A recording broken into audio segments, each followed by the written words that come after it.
रावेर तहसील के बोरखेड़ा गांव के स्थानीय निवासी किसान देवीदास किशन पाटिल ने रावेर तहसील कार्यालय के श्वेतपानंद योजना के माध्यम से बोरखेड़ा तामसवाड़ी अतिक्रमण किया गया, जहां शिवरस्ता अतिक्रमण मुक्त करवाने के लिए उन्होंने जिला कलेक्टर से लेकर स्थानीय विधायक सांसद तक सभी जिम्मेदार लोगों को निवेदन देकर बार बार अतिक्रमण हटाकर शिवरस्ता खुलवाने की मांग की है, लेकिन अब तक उन्हें न्याय नहीं मिल पा रहा है।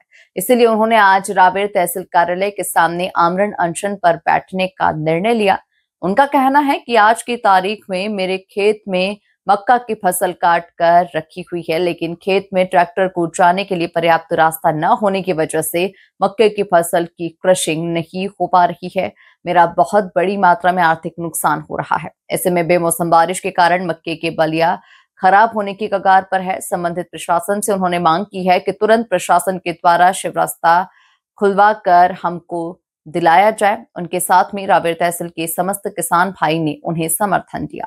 ग्लोबल इंडिया टीवी के लिए जलगांव से भीमराव कोचुरे की रिपोर्ट। आज रावेर तहसील कार्यालयासमोर बोरखेडा येथील शेतकरी देवीदास किशन पाटील आज इथे आमरण उपोषणाला बसलेत। त्यांच्यावर ही उपोषणाची वेळ का आली तर मागील 10 वर्षापासून यांच्या शेताला वापरासाठी तामसवाडी बोरखेडा हा शिवरस्ता आहे आणि ह्या शिवरस्त्यावर नकळतपणे शेतकऱ्यांनी अतिक्रमण केलेलं आहे आणि 10 वर्षापासून त्यांच्या शेतीत जायला त्यांना खूप कसरत करावी लागते आणि 10 वर्षापासून त्यांचं खूप भरून न निघणारं नुकसान या ठिकाणी होत आहे।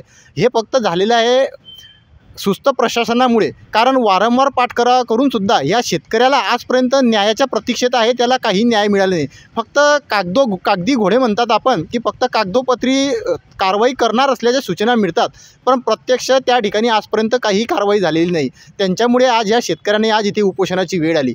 अगोदरच शेतकरी हा अवकाळी पावसामुळे आणि निसर्गाच्या कोपामुळे आज देशोधडीला गेलेला आहे। एकीकडे आपण देश महासत्ता होण्याचे स्वप्न बघतो, एकीकडे समृद्धी महामार्गाचा आपण चांगल्या प्रकारे हे करतो की देशामध्ये समृद्धी महामार्ग हे देशाला जोडणारे रस्ते आहेत, पण आम्हा शेतकऱ्यांसाठी सुद्धा शेतरस्तेसुद्धा तितकेच महत्त्वाचे आहेत, कारण शेतकऱ्यांचे शेतरस्ते नसून ह्या त्याच्या रक्तवाहिन्या आहेत आणि ह्या रक्तवाहिन्या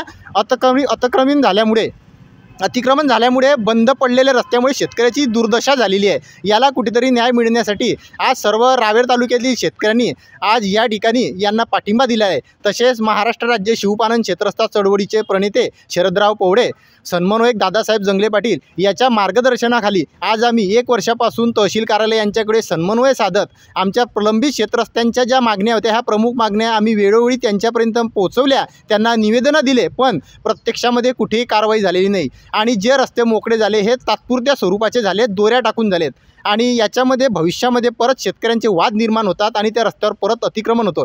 तर शेतकऱ्यांच्या प्रमुख मागण्या आहेत की तुम्ही महसूल प्रशासनाने भूमी अभिलेख कार्यालय यांनी त्या शेतरस्त्यांचे सीमांकन करणे,